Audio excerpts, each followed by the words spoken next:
Good evening, everybody. Welcome to your Friday night, Not Another Rangers podcast. There's a bit of a theme going on there. There was a delay. What was that happening? The tune came back to us. It's me. It's me. You're on a delay. Sorry. Ricky's beatbox. Yellow card, mate. Yellow card. That's all right. So it's Valentine's night, guys. We've got four guys on talk about football rather than actually doing anything for Valentine's night.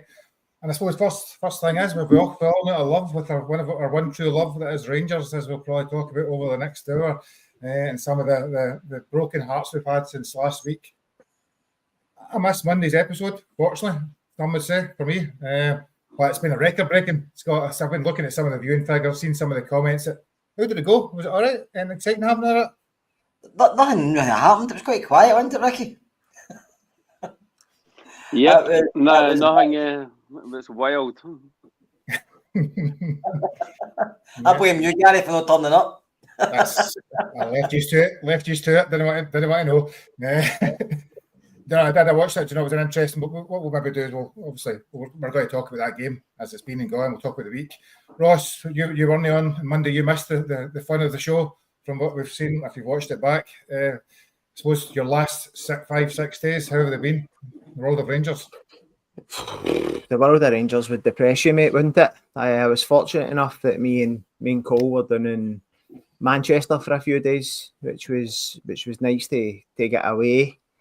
If I'd knew that this week was going to have nothing, I'd have seen if Patrick Stewart wanted to lift back down the roadways, and I'd have fucked him right off one of the bridges at the M8. Useless. No, we had a couple of days away, so I managed to avoid Rangers. And then I was up the stairs looking to see if maybe I had like an old St Mirren strip or something, just in case Curry and Kerr were on the night. It would have been brought it back to front like the old WWE referees get, you know. So it was a show. We've got the viewing figures anyway. Can't knock that. You know, we'll maybe need to do one of them every month to keep the numbers up. And if you enjoyed it, please like, share, and subscribe. As I say, how are you, Scott? Then are you calmer tonight? You're not going to get annoyed. You're going to get. No, I'm not annoyed.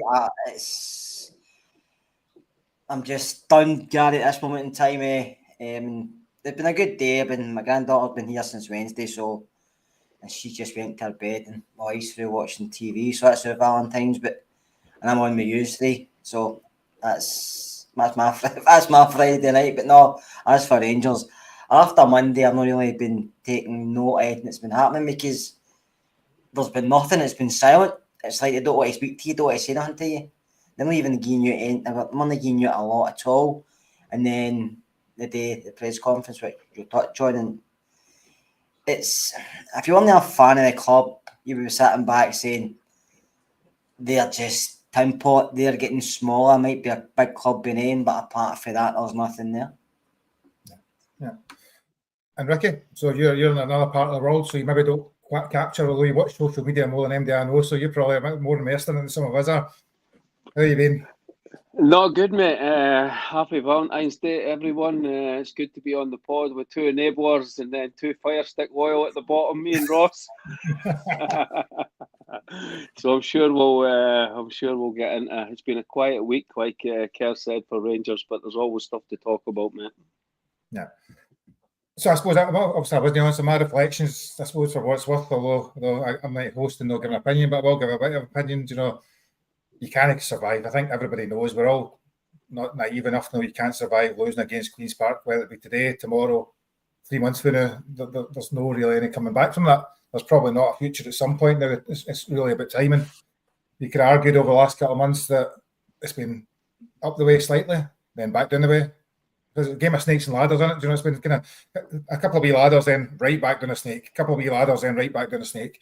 But the snakes, you went down for, was it 99, back down to 0 on the snakes and ladders game, and you're never going to make that back up, irrespective of whether you win the next 13 games, reach a Europa League final. There's always going to be that lingering feeling as soon as one defeat, wherever that is, it's gone. So I suppose there's a bit of resignation, Ross, about the club in general. Just nothing's happening. There's a malaise without this.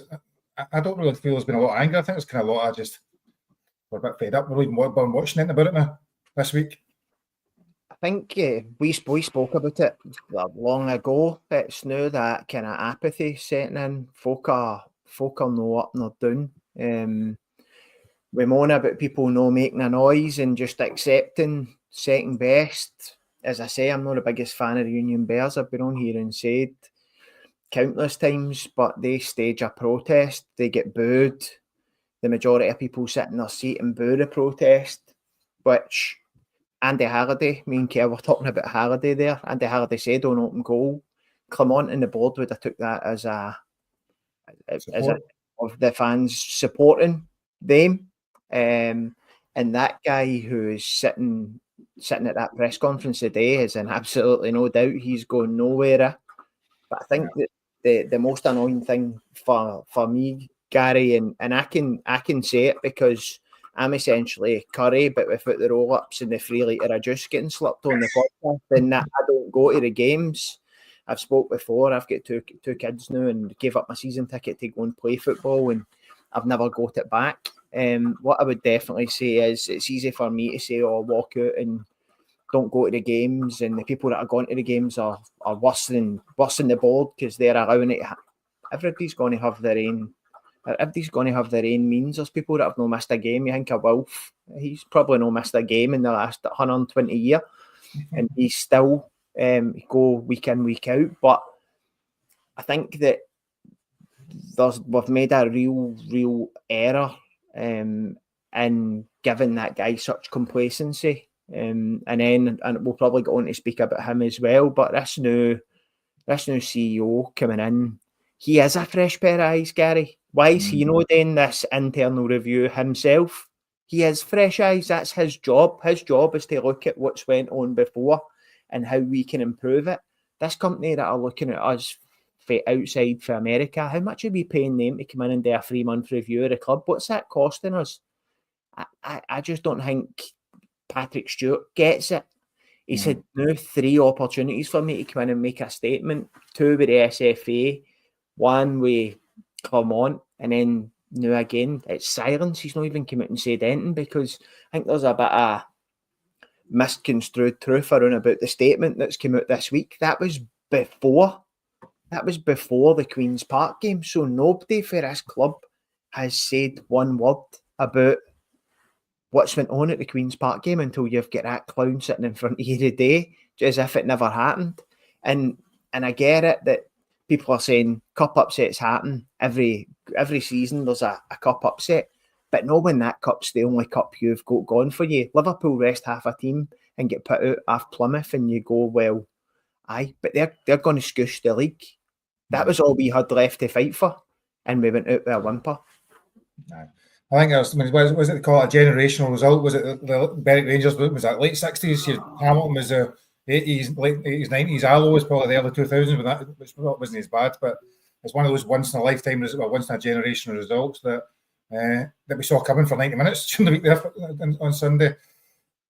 I suppose, you've been, as Ross says, Ricky, there's been radio silence probably throughout the week. Some people have said that's a good thing because anything you say was going to be taken badly. Some people say it's a bad thing because you've got to come out and speak. I suppose, what was your take on that? Well, you're frozen there, Ricky, so I'm going to come to Scott for that first. Scott, yeah. He's frozen. I look at me. No, I'm back, mate. I was so sorry. I'm back. I don't know what happened there.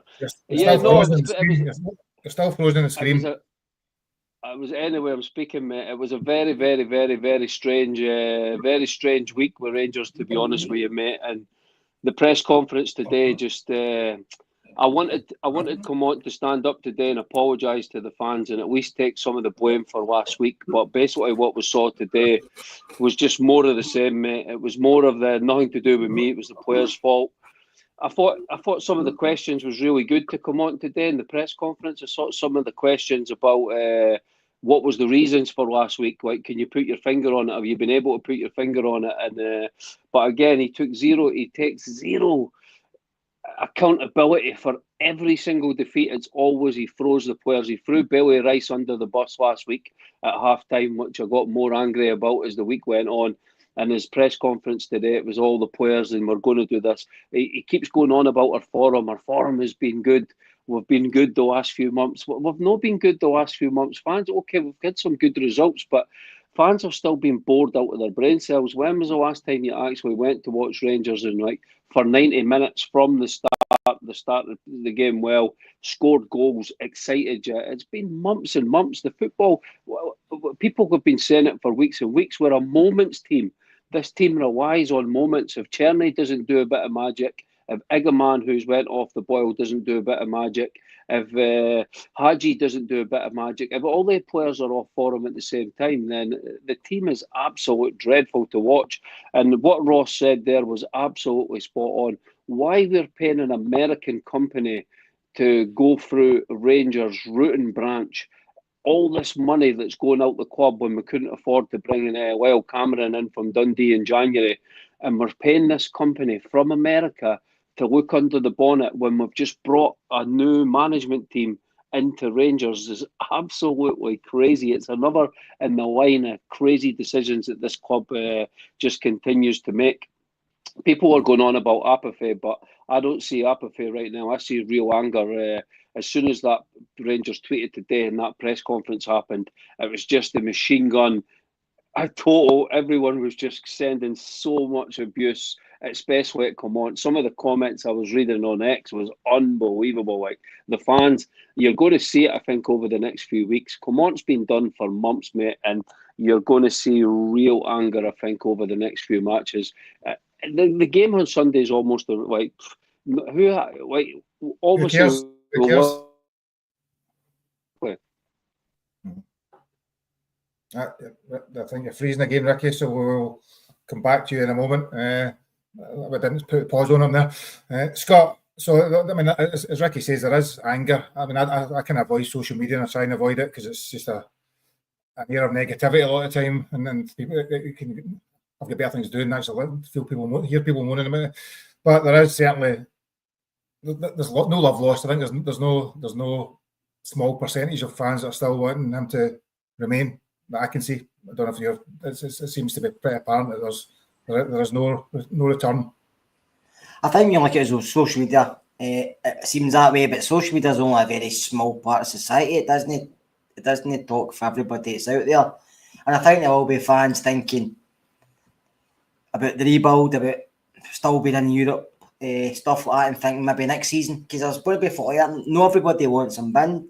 I mean, I'm sitting here and I've wanted him bin since the start of the season, and I don't see why he's still there, because nothing's improved for me, Gary. You look at last season, the league, we were challenging, we were doing really well. Then since the Motherwell game, it's been the same. We've had good results, bad results, good results, bad results. But the good results don't come in a period where we need them. I mean, we beat Celtic, but he seems to want plaudits for that. But we lost to Motherwell, Hibs were poor results. We went to Hibs, we were 2-0 up, drew 3. Motherwell was the same. We drew at Dens Park, but he's looking at. But he got a result against Celtic, and he thinks that's great. That's not great. I'd rather win another 3 and lost the Celtic game. Then it would have been closer to him. Do you know that way? We're 13 points behind. We're not going to win the league. They're going to win a treble again. And he says there's progress. Where has there been progress this season? There's been nothing. See, if he'd have come out at the start of the season and the board have come out and whatever else, Patrick Stewart's come into a bin fire. He has, but he left a bin fire to come into another one. So he must see shite when he sees it, because he's been at Old Trafford for the last God knows how long, and he's came up to Ibrox, and he must see similar. So you bring in somebody else to oversee the review, but he must notice similarities to say, right, this club's not running right. This one's exactly the same. It doesn't need to be told that. He obviously can see it. I just feel we're not moving anywhere. We're moving nowhere. And I don't like to be sitting here every season wanting to ban a manager, because that's not the way forward either. But there's no point in keeping a guy who's not taking us forward. And it doesn't matter if it's finances. If it's 1.2 million, that's nothing. That's fucking Matondo's wages. And he's not here. So I don't know where we're going to go. I just see the board. I mean, Clement's an issue, Gary, but not the biggest issue, but it is an issue. I just see the board in general, the management, a lot of the players, we're not moving forward anytime soon. It's going to be exactly the same next season. It's exactly the same players manager in that area. Yeah. I've left this comment up from Smoke. Just want to highlight it. You said last Sunday all these players were saying signs of improvement. Yes, they were, because we're Rangers fans. We want to see positive things. When things are positive after a positive game, you talk about a positive result. That's how. They're not going to slate them, but I think we've all been aware, Ross, that things were going up and down regularly, and then not enough. But you still enjoy the good moments, because that's what's the point in doing it otherwise. Gary, I got a down on this very podcast only a week ago for saying that, in my opinion, they'll still be away in the summer and they're essentially using them like a caretaker. So I need to put my hand up and say I don't see any signs of improvement. If I'm the same as Kerr. See this season, see if you were losing to Celtic, see if you never went on a good run in Europe, but you were mopping aside the dross in the league, you would say, right, we're rebuilding, but we've still got better players than them, and we've got a style of play that next season, all the players moving on a year, bringing better players in. It's the opposite. He's found his style of play, and his style of play has turned Rangers into St Mirren, Hearts, Dundee, a team that want to sit in and hit you on the counter-attack. That is our whole game plan, and it works in Europe, and it works against Celtic because they come out and play football. But unluckily for us, 90% of the games we play, the other team's doing the exact same thing, and we can't defend set pieces for shit, which is something else that, again, he was asked at the tail end of last season, or very early on this season, are we going to get a set piece coach? We hadn't scored in 300 and odd corners, and we were conceding left, right and centre. And he says, no, that's my bag, I like to do that. So see if you can't defend set pieces and you can't score, and you're looking to hit a team that have got 10 men behind the ball, sitting in their own box on the counter, then, as Kerr says, you're hoping for a Diamandi 30-yarder, or you're hoping for a Gamani to take it by two people or muscle us. We're a team that rely on the other team making a mistake. So for me, if you're the Rangers manager, you've got to be wiping aside the dross in the league. And I'm not saying win every game bar the 4 Old Firm games. What I'm saying is you need to see signs of improvement. Andy Halliday is what I would class as somebody who's got a very high football and IQ. I listen to him. I've spoke to him in person, obviously, but you hear him on Clyde, you see him on Open Goal every week, and he's somebody who knows football inside out. And he's another person who is sitting going, Rangers don't have a game plan. I'd love to know the stats. I actually meant to look because it's got to be a world record, the amount of times our manager has started a game of football. Not one person on any podcast, and I watch every Rangers podcast going, not one person on any podcast has predicted the starting 11. It gets to half-time and he's got to make 2 changes. So that to me tells me he's not got a Scooby. No. He's not got a style of play. He's not got the players that to play the way he wants. And the amount of times that he picks the wrong starting 11 and then wonders why 45 minutes drifts by before you start a game, then that's for me, that's one of the major issues. I would be quite happy to put on record that the 4 of us, maybe Kerr, the 4 of us could have put a team together last Sunday out of Rangers squad and beat Queen's Park. Yeah. But Clement can't. That to me is a major red flag. And I get the whole, sorry, I'm going on a rant here, I'm not going to take a podcast. But the red flag for me is you've now got fans like I see Smoke in the comments now. But we can't keep sacking managers. We can't keep sacking. We've got the worst one out of the lot. See if we were still saying this when we maybe we're keeping Van Bronckhorst and going, well, we can't sack him. But the one we've got's the worst we've had. You can't just go, we'll stick with him and hope that it comes good. Because he's been here for over a year. He's had more time, more leeway than anybody else. And he's only getting worse and worse and worse, in my opinion. Aye, and there's a lot of comments. There's a few from Nicholas and Smoke, you just want the manager gone. I don't think anybody ever wants the manager gone. There comes a point in time when it's obviously clearly not working, and I think we're all sensible enough that you can't see progress, to use that word progress we never liked from a few years ago. But I think Ross, Ricky, sorry, nobody actually wants to see any managers getting sacked, because it means they're not performing, it means they're not succeeding, it means Rangers aren't doing well. There comes a point when even the most balanced, which I get accused of a lot of the time, realises there's probably no likelihood of it had the success we need. Exactly. I always say fast forward to a year. If you vision Rangers in 1 year's time, we're going to be in exactly the same position, and Celtic will be going on. We're handing these guys trebles year after year, and fans are absolutely sick of it. It's a rebuild is only a rebuild if you can see progress. I mean, even with Gerrard, there was moments where it was he got quite lucky with COVID with stuff, the Hamilton game and everything like that. But you could always, we were competitive against Celtic. I think the next Old Firm game, it looks like Comont is still going to be here. I think that'll be interesting when we go over there, because if we take another tanking, but it'll be interesting to see. But Gerrard had us competitive with Celtic, so you had crumbs to hold on to. But with Comont, these defeats, and I'll say it's the way that he acts in press conferences. Like, the way that he gaslights the fans is so frustrating. He's the only manager I've ever seen that makes every bad result 5 times worse when he opens his mouth after the match, and that's a talent in itself, So it's so frustrating, and we've got to. It's all right, fans saying let's just stick with Comont, but even Kieran Dowell was digging him out through the week when he scored a goal for Birmingham, and even him in his interview managed to say, "Oh, it's so much fun to be playing positive football again." Basically saying that when he was at Rangers, the football was terrible and it was turgid. He was getting asked to play and stuff like that. So, I mean, we've got some massive games, and okay, there's nothing to play for, but it's tough away games he's got coming up. He's got Kilmarnock after we play Hearts, and then the Pittodrie, and then the Piggery. So that's 4. There's in no world can I see how Comont is going to win the 4 away games.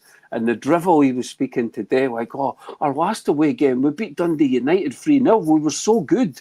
Mate, you got beat from Queen's Park last week, like that, Dundee United. The things that he holds on to, as it just makes the fans more angry. So I don't know if people, I mean, you imagine Alex Ray and stuff like that behind the scenes is speaking to him going, Phil, just come on, just calm it down with the fans a little bit, just have a sensible. But he comes across to me as just a guy that doesn't listen to anyone. It's just set in his ways, and the players can probably see that as well. But listen, let's not miss the players as well, because the players have got to take some of the blame for that performance last week as well.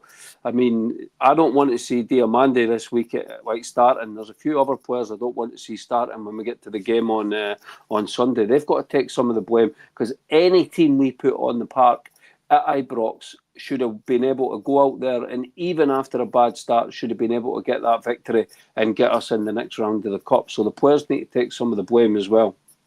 Yeah, 100%. We'll come with the players, and I'll agree with you to an extent. You could pick any one of those 16 players that played in it. I mean, not necessarily Diamande, any one of them, even the ones that people like a bit better at the moment, like Raskin, who came on, and it was as dreadful as the rest of them. There's a thing from Scott there, what would be my plan? I'm not saying what my plan would be, but I do reckon the likelihood is that, and I'm going to ask you this question, Scott, there's been some talk about, is there any benefit sacking him now? The league's gone.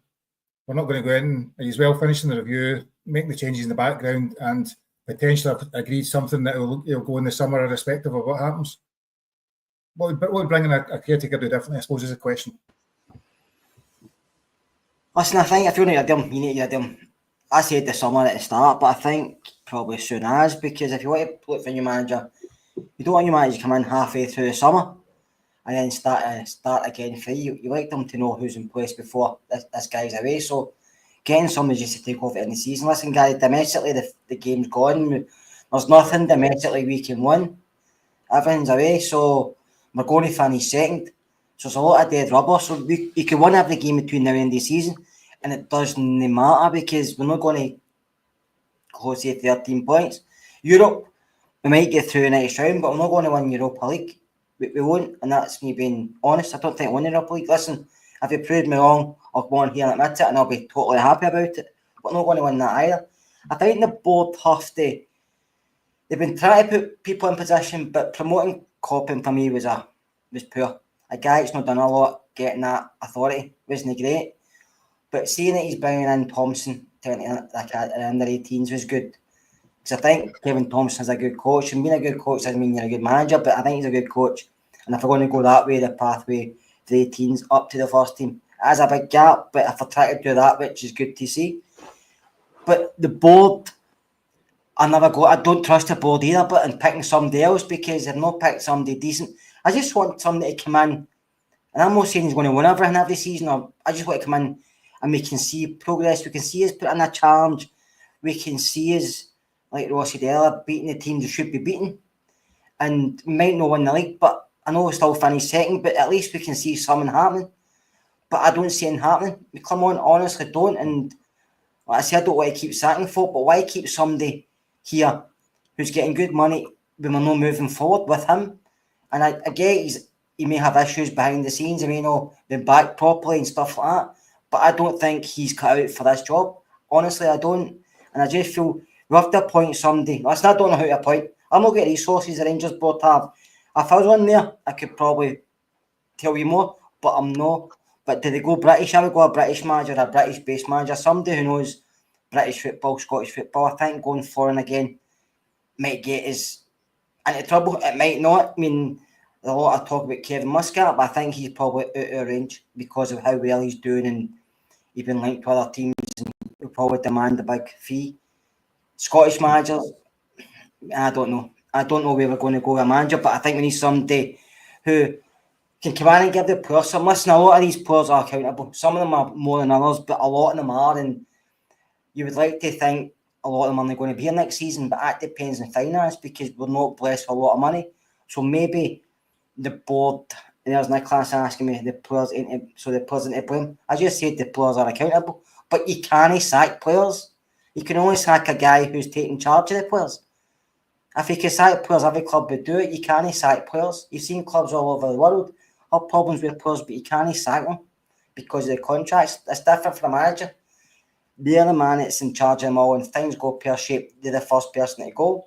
So we're going to have to bring somebody in who can just set us on the right foot, get the basics right, and just try and go forward. Even if it's at a steady pace, just go forward. Because every season, Gary, domestically we've been poor.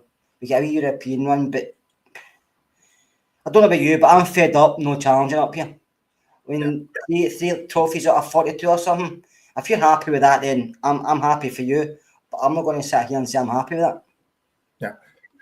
So I'm just going to pick up a point, Ross, Scott, that Smoke said, Ross, sorry. We need to build, right? And I've heard this argument said a few times with people, but at the start of the season, there was a rebuild happening. So how come when we're not succeeding, you don't have to rebuild? I think you've probably started the conversation about the fact that if you can see signs of progress, tactically, game management, style of play, all that stuff, there's maybe a bit more optimism. Maybe that's the way to put it, but at the moment you don't see most of that. Gary, I've said this before. See if this season we were losing games and you had Igamani in for the start, who's come in after X amount of months, had a good purple patch that again last week was getting criticised, but then this week you've got folk going, oh, he's well off the boil, he's had a good purple. That's another issue. We've got the boy Rice, who's his scapegoat, whipped off at half time last week. We're playing a formation that blatantly doesn't work. See when it's not worked, why do we know then look to rebuild and find something that does work? Then he stumbles across something that works by playing two strikers, and then he's that thick, he's that stupid that he goes, oh, I didn't want to do that, and then reverts back to playing one up front with nobody that can move around about him. So what is he rebuilding? I don't see. What he's doing is downsizing.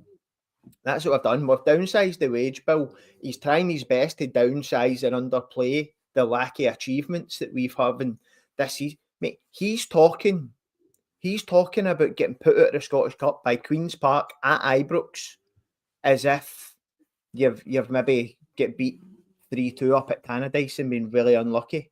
That's what he's talking about that, like, yeah. He does not understand the assignment. And what I would say about it is, I was all for a rebuild. I said that. I've said to Kerr on the podcast and I've said off the podcast, see if you could see the green shoots of Igamani playing up front through the middle, and he's maybe missed a couple of chances, and you draw a game, and you've got Tav out the team and a new younger right back in, and you've maybe got younger players scattered throughout the team. You're maybe gone and getting a good young goalie in January and getting rid of Butland, who's costing us points left, right, and centre. Then I can go at that, right? See this time next year, all the young boys will have a year's worth of experience behind them. We're still playing the same old, tattered squad that the two players who are dragging us through games are Czerny and Igamani, and one of them's not going to be here next year. But we're that involved in this rebuild that the number 9, who's stand out the best player in the team, is now playing on the left wing to accommodate an absolute donkey. So what's a rebuild about that? Why are we putting somebody out of position and taking away all their confidence? That's not building somebody up. That's not building the team. We've got a tactics that don't work. So what is the rebuild? Ross, I'm going to stick a point for Scott. A point for Scott. And so there's a few points he said. So one of them, the players he did bring in added value.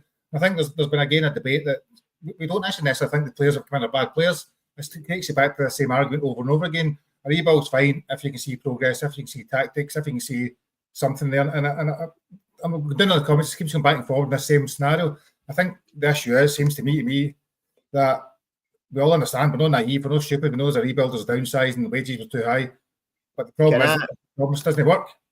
Can I come back there now and say to you, how much has he spent on Cortez and how much is he costing us a week? How much did we knock back for Yilmaz? How much did we knock back for Desters? How much is Diamande cost us, including wages? You're not going to tell me that the amount of money we're going to get back on Igamani, because as I say, last summer we were going to sell Butland for 25 million. This year you couldn't give him away. So see any idea we've got that Igamani is going to go for 30 odd million and all that? You're already hearing the murmurs now. I'm telling you, Igamani will leave Rangers for about 10 million quid tops, because we can't get value for players either, because they go on a wee run and then we fuck them out onto the left wing so that we can play a donkey through the middle. So we're not building on our players, we're not building on our assets, we're not making value out of our assets. And who's the person that's the nucleus of all that? It's not me, you, Kerr, or Ricky. It's Clement. And the reason that we're being guided that way is we've got a scout who is a decent scout, albeit, as you say, bringing in good young players based on that. It wasn't Clement that brought them in, it was Coppin. But now you found a decent scout, and what we've done is put him up to the fucking running the place. A decent scout we've got running our football business, and a guy that done the job for a year at Man U is now running the full place. So we're not rebuilding nothing. We're just, honestly, it's just getting worse, man. Yeah. It's getting worse. Just picking up a couple of questions, points made. So William says, both are only interested in the European gravy train. The only thing I'll say in that, without European football, we have no money to buy MD. So one doesn't exist without the other. The reason why we won League 55 is because Gerrard generated enough money to buy players to allow us to compete. So there is a bit of both there. Can I come back in here, mate? Because all last week Scott was having digs at me in the chat, right? And he talks nonsense. We've no bought Cortez. We have. The money's ring fenced for him. He's bought. Cortez is bought. That's done. Because you can't get out of it. He told you that in his press conference last week. It's an obligation to buy, no an obligation that's got we can pull out of that. That's money that's spent. That's ring fenced. It's gone. And he's cost his money for the last 18 months, and he's played about 300 minutes of football. And the 300 minutes he's played, they looked good in one game against Ayr United or something. So I think we can call that money down the drain. Yeah. And the other point, I think I read somebody said, why did we not buy Katic after his outstanding performance, Ross, Ricky, against... We're the world's worst, Gary, man. Every old player, honestly, the shite that fans talk about every single player that leaves Rangers is absolutely... Dowell, Matondo score on their debut, suddenly, it's Rangers is the problem. These players are brilliant. It's absolute nonsense, by the way. And JD brought up a good point there about the injuries. The injuries are a massive problem for the squad, right? And that's why I said when we rebuild, when we'll go into next season, we need to basically, if we're keeping 5 players that are under contract that are injured all the time, we almost need to write them off as players and have a squad of like 24 players we can rely on, that we know if you put it in a chart that are fit for a percentage of games. Because these guys that are always injured, it's not just one season, It's like 2 seasons they've been here now, and it's exactly the same players. Your Sterlings, Danilo. These are good players. We need that quality in the team, and this is not speaking about Queen's Park. This is speaking about challenging for titles and challenging for cups. It's very, very difficult, and you see other teams. We seem to still have a huge problem with injuries for some reason, and when we spend money, we're actually better at picking up these project players, because when we spend money, I mean, Baz Rami, I've never seen a player so disinterested to play for Rangers. You know, he was the one last week that I was like, why is he in the team? Why is he getting minutes? And you think to yourself, there's a little bit in your head going, okay, like, listen, the guy's got a chance. He's playing against Queen's Park. Let's see what he can do. And him and Hadji in the same team, that is what drives you mental about the manager. How many times does he have to watch these two people playing hide and seek to see that they just do not fit in the same team? It's one or the other, and just now it has to be Hadji. Baz Rami and Hadji do not fit in the same team. And I still think we do have good players in the good basis, but I still think we're looking at 7 or 8 that you need to add to the squad that we have just now. And we need to try and move some of these injured. I totally agree with Ross. How we're knocking back these bids to get players like Dessers. It was very weird in January, because even come on today, the way that he was speaking, he expected more players to come in. They obviously spoke about doing business, and for some reason, that's maybe a sign that they're sort of keeping him like as a caretaker just now. I sort of have a feeling that we are looking at something in the background, and we're just keeping Comont here just now, because there's no point in getting rid of him, having to pay him and then pay another manager. That's this caretaker nonsense. I don't see how that's going to work for us, because we've got a Champions League qualifier that's going to be coming up very fast to start the next season. And no matter what, that is our cup final next season. Celtic are making so much money more than us now. We need to get into that Champions League. So that should be our early season cup final. And all the club, forget about an American, Patrick Stewart with his satellites or anything like that. What should be happening right now is we should be getting everything ready for that game, so that we're ready to try and get into that Champions League. Because another season in the Europa League it's great for like being competitive, but money wise and financial wise, it's not helping us get any closer to them. If we just keep giving them the keys to the Champions League, now the money's even more than what it was in the past. So it's very important that we qualify for the Champions League. Yeah, no, definitely, it's crucial, the money for that. And welcome, Gary.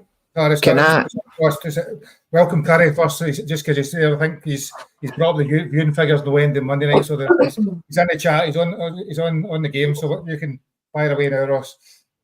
Mate, I just had a look through, because I was absolutely bamboozled there as to what was getting spoke about with Niels Coppin being ahead of anything. He was once the sports coordinator for Lawmell SK Youth, which I think he probably booked the pitches for an under-8s team or something. So I don't know if that's what we're claiming as him doing the same as he done at Rangers. Apart from that, he's been youth scouts most of his career. So I'd love to know where he done the same job he's doing for us the now. So I suppose let's start with you then, Ross, just because we're talking about youth comes. I want to move away from it, because we could rant about that's 40 minutes already. Against nothing right now. We think we've all decided Comont's not going to be here at some point in the future, relatively near future. It's not solving it right now, but there is other stuff happening at Rangers. The academy changes. There's been a lot of talk about that over the last week, and in some ways, actually, some of the stuff happening in the background seems relatively sensible. As far as I understand, the focus on the under 18s. If you're over 18, you're either good enough for a loan, good enough to play, or good enough to move, or not good enough to move somewhere else. So Kevin Thompson's came back. I think they found Malky Thompson another job somewhere, and they're starting to make some changes. I suppose just your take on the academy. I don't know. I think that we speak about Walter Smith's day and stuff like that. The reserve league was the way to go, wasn't it? Injured players could come back and get fit playing at a decent level. Younger players that were 18, 19 could go up and play against pros that maybe were only getting game time and whatever else. But if I had my way, I think the best of a bad bunch was them going and playing in the low leagues. To be honest, playing against the physical, getting them used to the rough and tumble of Scottish football at an early age. I take it. Obviously, you look at the injury Lowry sustained playing at that level, maybe not physically ready, but I don't know that every player gets to 18 and you're either ready or you're off the books. I don't think that's a good business model going forward, to be honest. I suppose that Neil's Coppin, Scott, let's start with you. Come to you, Scott. You know more about the academy scouting probably than we do. So Neil's Coppin talked a few months ago, actually, probably one of his first interviews, when he did this interview, he talked about being 20-year-old, not being young anymore, or whatever it was in McCausland and things like that. And I suppose as they moved to this model whereby by the time you reach 18, you're either showing enough potential you could make it, or you're probably never going to hit the metrics or whatever that does it. But it's a big change. My internet's flicking back and forth, Gary, so I think pop on and off here. Listen, Coppin's you get relatively, he's get some experience at doing certain things in football, and he's been a scout, which is great. That's what we want. We want more scouts in all various parts of the world that the scouts we had didn't really know, and that is good. But we need to bring in others. We need to look elsewhere. But the academy, I like academy stuff. I like boys coming through. It is very, very difficult at Rangers to bring young players, and as you've seen over the years, not just this season, but we've seen it over the years when they have a few good games in the academy and the next big thing, or they've got a couple of games in the first team and we bum them up, and then they have a bad game and it's like it's not good enough. So I think over time we need to start building more and more, because as a club that's what you want to see, but also financial wise it makes sense. It can save you money but can also make money. Just to say, Carrie's saying me and him are fine. We are fine. We spoke after it, and it was just one of the things. But what this is causing this with the Rangers at the moment, it's, to be honest with you, it's a lot of divide with fans everywhere. You see it in the chat here, and you see it everywhere else. And see, at the end of the day, we've all got different opinions, but it's our own opinion. It doesn't mean it's right, and it doesn't mean it's wrong. But all we want, every single one of us, is to see Rangers start challenging for trophies and winning trophies. So fine, people can give their opinions, that's fine, but try and keep the abuse, not just from, I'm not just saying this for me, but to each other, try and stop abusing each other as much, because it doesn't help it. Because at the end of the day, we're not here for the one thing, but I just want Rangers to be going the right direction, Gary. I mean, from top to bottom, but that doesn't seem to be happening.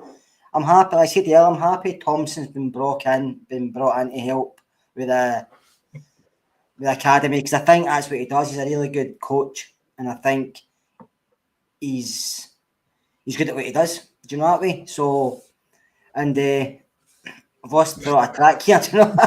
I'm going to turn these comments off, man. Do you know?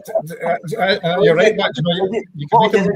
And I can't eat them. That's even better. I mean, that's the point. You can read every opinion. You could have a counter opinion for. There's no. That's the whole point of these things. And we've all got different opinions on other things. You know, somebody will say the reviews are shambles because why are you hiring a consultant? Somebody else will say getting a consultant is completely independent. It's a great idea. There's different ways you can look at every single argument. You know, the same way that Clement sits there and says they should have won three domestic cups, but unfortunately referee decisions went against them. You can MD can spin a tale for any different story you want to tell.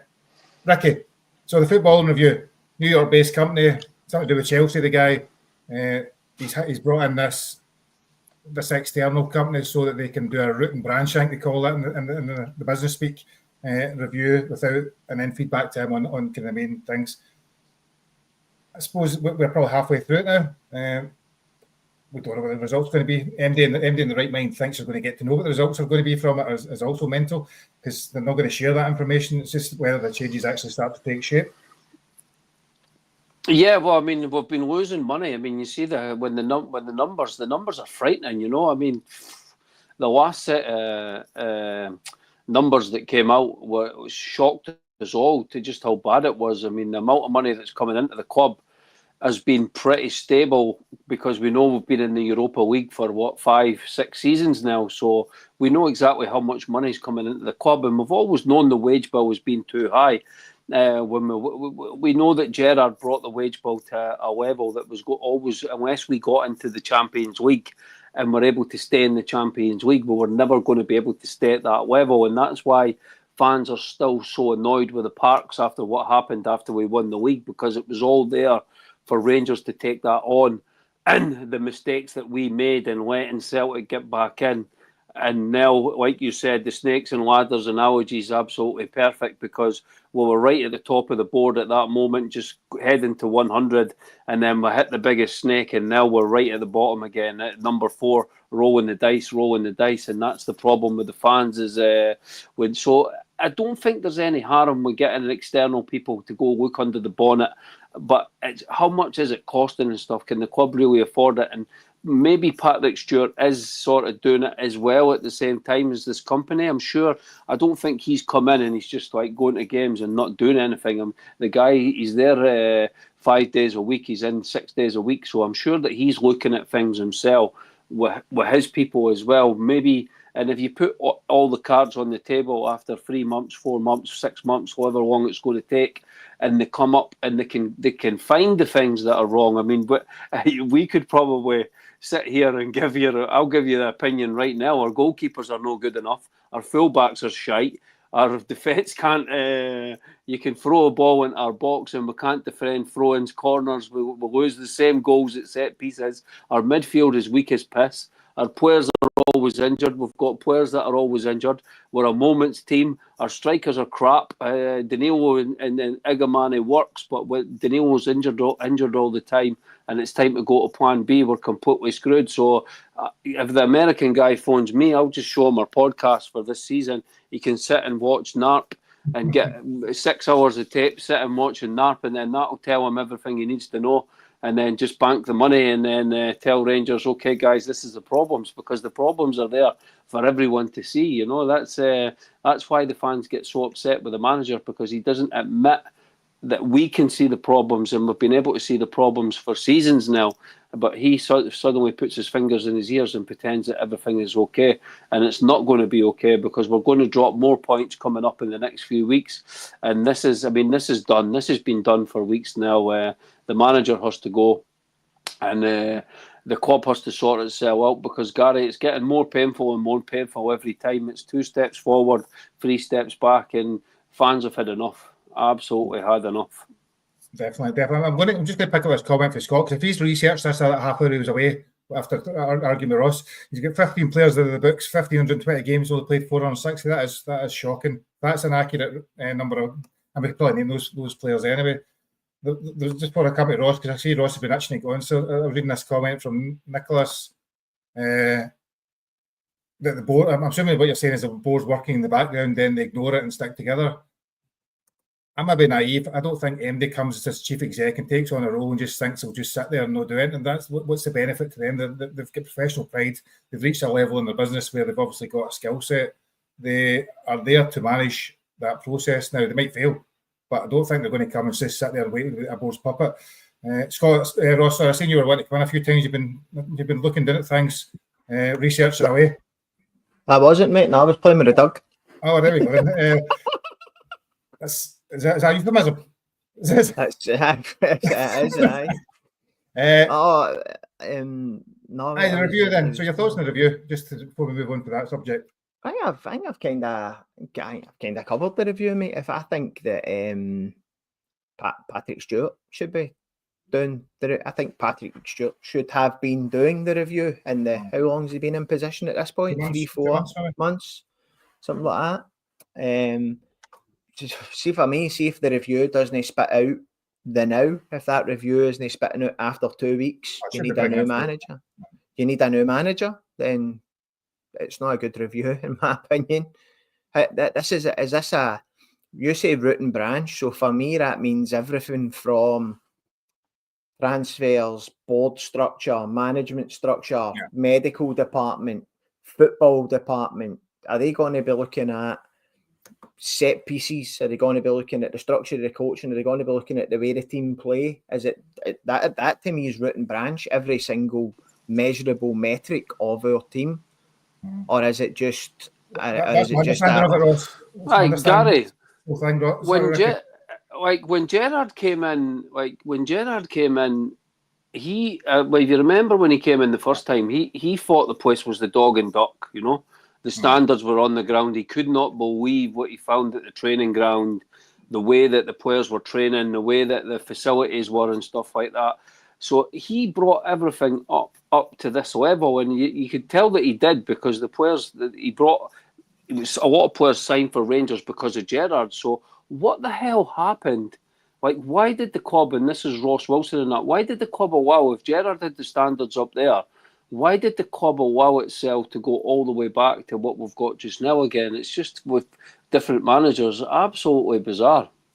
There's lots of ways in it. You can tell the arguments. You can say Gerrard failed to beat Malmo, and that cost us fortunes, and there's a million different reasons for all this. Yeah, but the standards at the club should still be, the training ground should still be, the standards that he's brought in should still be around the training ground day to day. I mean, that's what your senior players are for, your Taverniers and all that. They should be driving the standards every single day. So why is it went back from like Premiership level back to the dog and duck again? Like, what we don't, this is what I'm saying, our senior pros over the last few years, they should be driving that. It shouldn't even be the manager, but it seems to be everyone just doesn't really care, you know. They just turn up and know it is what it is, get back in their cars, and that's it. It's sad. I think if they are, I mean, obviously, if they are doing a proper review and however they're doing it, and they're getting external support to do it, because it's easier sometimes to identify the weaknesses by not being there. If it is looking at the academy, it's looking at the medical, it's looking at the whole structure around it, and it's identifying things and recommendations all the way through there. Maybe there is an argument that keeping Clement to the end of the season gives us a bit of stability, and it means you can fix all the things in the background. There is a sensible of that. I'm not saying that's what we want, but I can see some of the logic in it. So moving on to Clement. Sorry, Ross, there you go. See now, Gary, that you'd be as well keeping them to the end of the season, because Europe's the only time it plays into his hands. What I would tell you is that if you'd have sacked him 2 or 3 months ago, you could have more chance of winning silverware domestically this season, because, as I say, I'm looking at Cole and my 3 dogs lying on the couch there, and the 4 of them could have managed us to beat Queen's Park. But see now, you're going to be the underdogs in every game that you play that's got any significance, because we'll not play another competitive league game now until next season. That's everything we are playing now. The pressure's off, and it's back to that Michael Beale giving Celtic a scudding 3-0, and it meant nothing. The same as the 3-0 we gave them a couple of months ago means nothing when the pressure's off. And we're not going to play a high pressure game again now until we're into next season. So I don't know. No, and I suppose that's what I'm saying. I can kind of see the logic. If you're doing everything else in the background, why not just keep him for the next couple of months? The one thing he can perform at is in Europe, and that's all about the matters for the rest of the season. So ideally, there's some sort of discussion in the background that he will move on, then mutually agreeable, whatever you want to call these things. You've got to think that these guys have got more intelligence than just letting things happen and look round about them. But we do have a game, and we had a press conference, Scott, Clement and Hadji were in. Kind of listened to it earlier on, a lot of unacceptables from both of them. A lot of the time they were saying it's unacceptable. I think Curry put a question in the comments. Do you think we'd have more empathy or sympathy with Clement if he actually recognised what a loss against Queen's Park actually meant to the club, which didn't seem to come across? Yeah, I think he just come across it and say not a lot. Did they say that it frustrated him and stuff like that? But if he wanted the game quick, so if he won like on Sunday, that kind of should rectify it. But things like I think he's been here a while, but I don't think he still realises how much the supporters think, how much the club means to people. I think it's just he's coming for Belgian football. He's looking back at his previous position. Listen, he got a tough time at Monaco. That's why he had to leave. The fans were on his case there, and I think it could end up here. But he's always been like Gary. He doesn't really take responsibility. He'll maybe mention a few players who'll mention other things. Usually mentions finance, but never mentioned that the night of the day against Queen's Park. I wonder why. But usually mentions that, I feel it is. But listen, freak results do happen. They do happen, and you can understand that. I mean, I was at the Hamilton game. They beat us, but we don't win the league. So I kind of washed that away, and I kind of was quite forgotten about it. We were motoring well under Souness, whereas this season's been poor, and that just gives icing on the cake. It wasn't like the biggest. It was the biggest thing that happened, but it wasn't like it was unexpected. If you know what I mean, it was just one of these things that's going to happen along this season. Europe's been his saving grace. It's papered over a lot of cracks, but it's been his saving grace, and that's just because of the way we play. It's not because of anything else. We're good in Europe because we don't have a lot of the ball at times, so we're good with that. When we've got a lot of the ball, we're running ideas very, very quickly. Or we look to Germany, Agaman, or whoever else, and as people keep mentioning, you mentioned it, I've mentioned it, Ross Ricky's mentioned it, moments. We look for moments for players, look for somebody to do something for the rest of the team instead of just, it's like against Queen's Park. They scored and then we didn't really try to do them. We started to panic, long balls, and whereas there was still 20 odd minutes left. He could easily scored one to break them down. I know we missed the penalty, but against other teams, we done it against us, 2-0 up, and then we started to panic. I don't know what it is, Gary, but I know the players are to blame, as a lot of people say, but it can't always goes to the manager. And I do, like I said, I thought he could be here. Thanks. I don't look well, but if I sound it, that's great. My voice hasn't brought yet. I'm still waiting that happen. But I just feel the clubs needs to move forward, and that's not going to happen with Clement as manager. But that's up to the board, and hopefully after the review happens, like you say, it's looking at everything about the club. They've got a solution for the summer, because I think we need something. And listen, if a new manager comes in and doesn't start well, but we can see things happening behind the scenes as well as maybe ins and outs, and that'll be happy. There's Nicholas going about midfield again. He or she's never going to arrest us. Listen, Raskin may leave and you'll be happy. Raskin and Nicholas, Tav with Curry. What's it like in this chat? And Ricky with Dessers. So before we come to just, the Hearts game, there was a couple of European games. Let's talk a wee bit positive. So, Ricky, you're the European expert. So last night, was it Fenerbahce? Was it? And 22-1? So it's one. Yeah, I hope we end up, we could draw in 20, and they won 2-1 at home. So hopefully we draw them, Mike, because Fenerbahce will be tough. That'll be a very, very tough away game. It'll be nice to see Mourinho and stuff like that. And then we do have a chance against Fenerbahce. It's probably similar to Benfica, what we played last season. It'll be a tough game, but it'll be interesting to see who we get next week after. It's so frustrating because I actually love the fact that we qualified in the top 8. And we get to take a backward step, and the players get some time off, or they should have had some time off, but probably Clement had them in. Was dodgy training will be absolutely terrible on Sunday after a week on the training ground, as per usual with this manager. But it's nice to get a couple of weeks off, and everyone else is playing games, and see if we were in a title race. You know, Celtic are playing every 3 days, and we have had 3 weeks off, so we could have been using these things to our advantage, but we've been so bad this season, we can forget about title races. We're in a race for second, so okay, we've got that sorted out now. But it's it was good results, some good games last night, and looks like it's going. I hope we do. As I said, I hope we get 20 and no Fenerbahce, because it'd be nice to get past the last 16. Apart from the time we've got to the final, last 16 is always where we fall, the hurdle that always seems to catch us out. So it'd be nice to get past that and go on a run again. And looking ahead to the Hearts game, Ricky, and Sunday, you're always quite optimistic with these things before you start the game, in terms of who do you bring in, what do you change, do you really care? Are you going to watch it? I do care, yeah. No, because I want to see accountability with the players. I don't want to see Baz Rami anywhere near the team. Bailey Rice, I'd love to see start with Raskin, because I think he's got a bit more of a brain on him, and I'd love to see. So I would love the manager to try and get. He's not going to get the fans back on side, but at least give us something to be surprised about with his team sheet on Sunday. So I would like to see, obviously, Butland will be back in goals, Tavernier, Enciala and Suter at the back. I would bring Yilmaz in at left back. I think Yefte has been absolutely dreadful the last few weeks. Last week, I've never been so frustrated with a left back in my entire life. He was in so many good positions, about 15 times, and it's like his foot had turned into a golf club. He kept shanking it into the stand. It was so annoying. So I would take him out the team to give him a break. I would take Diamande out the team.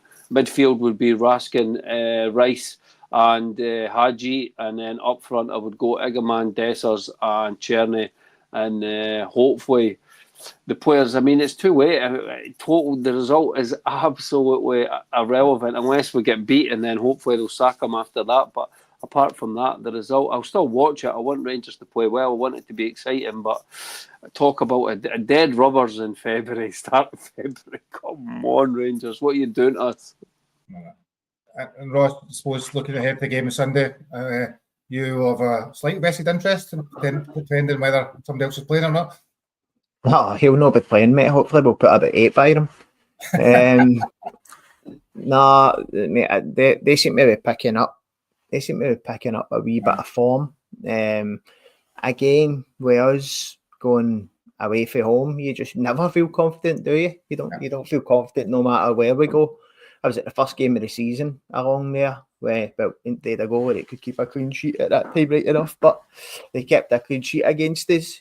So they're not keeping a lot of clean sheets now, but they're back scoring goals. Somebody in the comment there, the boy Penrice, I think will be very dangerous for us.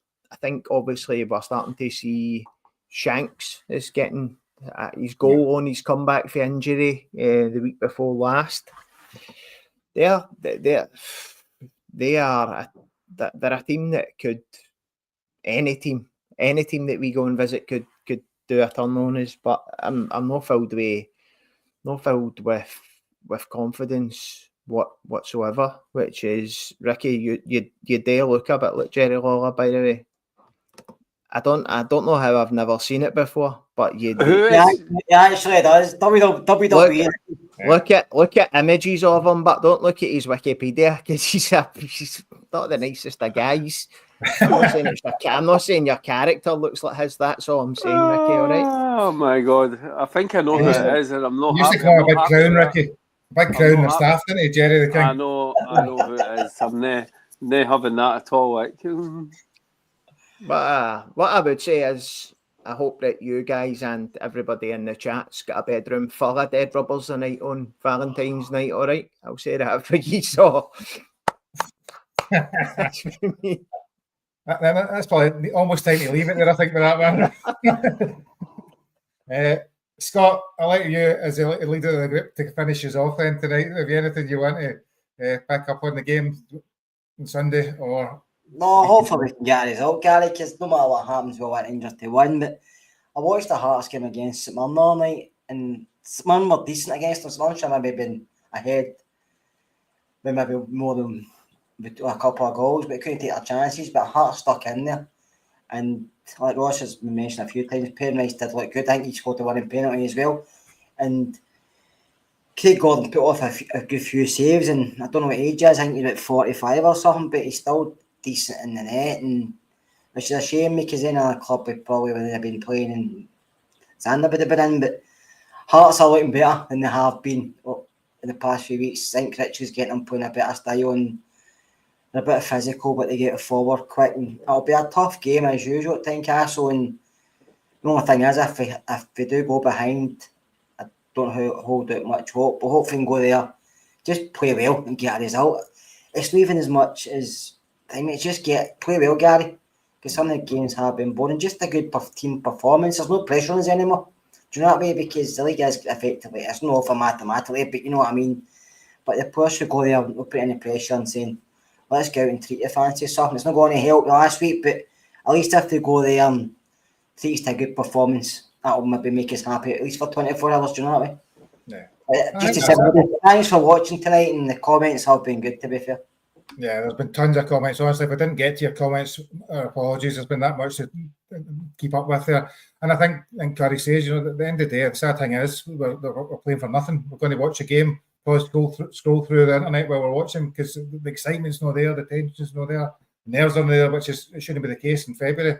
But we're a football pod, we support Rangers, we're interested in watching our team play, 11 guys play football, and you want it to be good, want it to be fun, want it to be enjoyable. That's the purpose of doing it, or else there'd be no point even bothering to watch it in the first place. So, well, it might not make any difference over the course of the season.